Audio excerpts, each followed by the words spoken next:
Game number 15 for the Boston Celtics as they head to Brooklyn to take on the Nets. This is the Celtics pregame report. I'm your host, Josue Pavone for CLNS Media. I'm joined by Brian Egan, the co-host of the Glue Guys, a Brooklyn Nets podcast. He's here to talk about this matchup between the Celtics and the Nets. Brian, I appreciate you taking the time. Hey, what's up, man? How's it going? I'm good. You know, it's been a fun team to watch so far in the early go. Of course, they've gone through their adversity, but things are still going well after this huge win over the Toronto Raptors. You'll have to forgive me for not sharing your enthusiasm as a Nets fan. Still incredibly buttered, I guess. I don't know. No, it's actually, I prefer it over a couple of other teams. But it is painful a little to watch Jason Tatum, his star already rising as it is. Yeah, it could have been yours, Brian. Could have been. Well, Brian, they do enter tonight's game 5-8, which isn't a great record, of course, but they do have some impressive wins, including one against the Cleveland Cavaliers. What's led to these shining moments for this underdog squad? It's been interesting. I think, even on a game-to-game basis, are still really figuring out what their identity is. I think early on, in the first 6 games of the season, when we were playing just above 500, there was everyone was kind of looking around the locker room and thinking, is this actually going to be a thing? Are we going to be able to recreate the success over the course of the season? And it's waffled here and there. But yeah, I think in general, I think there's an interesting system in play. People have talked about Kenny Atkinson's system, and it's been hotly debated in Nets land whether or not it's a cut and paste kind of system or something that's unique to him. But I think that if you're a team that's not particularly well suited offensively for anything star powered, I mean, D'Angelo Russell aside, his attempt to just create as many possessions in a 48-minute game as possible is kind of the way to go as far as eking out wins against teams you probably have no business eking out wins against. So their possessions per 48 is far and away it's record breaking, I guess. And I do think in the long term that has to be part of their the middling success that they've had. But also I think if I had to say, I think a lot of the individual players have their stocks kind of been going up a little bit. I think the way that we surprise better teams is through the playmaking skills of some of our lesser players. People are very surprised when LeVert and Rondae Hollis-Jefferson and Quincy Acey and Trevor Booker and even Joe Harris and DeMar Carroll make plays. And I think that's sort of their secret weapon if they have any. It's the playmaking skills of throughout the roster. That being said, they're only 5-8, but still, I think 5-8's kind of good for a team who I think most casual NBA fans would not be able to place the majority of these players. Yeah, Brian, I mean, heading into the regular season, I feel like some critics had the Nets as a potential top 3 lottery pick. Others are saying, wait a minute, believe it or not, there's actually a lot of other teams that are maybe worse than the Brooklyn Nets after the 82 stretch. What's your take on it? Do you think, what do you ultimately think is the ceiling for the Nets this season in terms of where they're going to finish?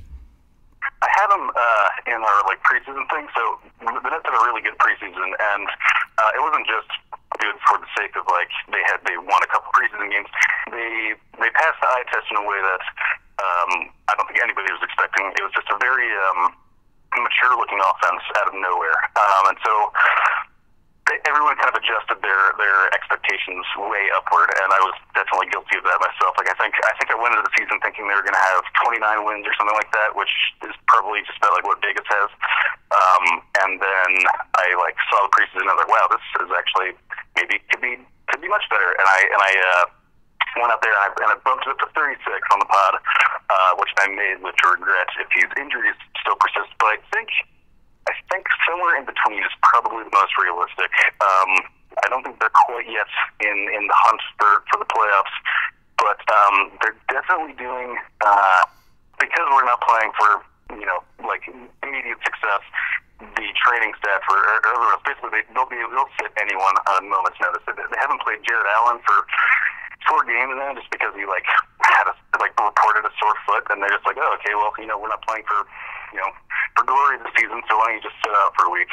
Which is fine, which is, obviously smart and good, but it's just at the expense of a couple of games, I think, when it's all combined together. This edition of the Celtics pregame report is being brought to you by DraftKings.com. Head over to DraftKings.com and use the promo code CLNS for a free sign-up with your first deposit for your share of $10,000 in total prizes. Win some serious cash. That's DraftKings.com. Use the promo code CLNS and get paid.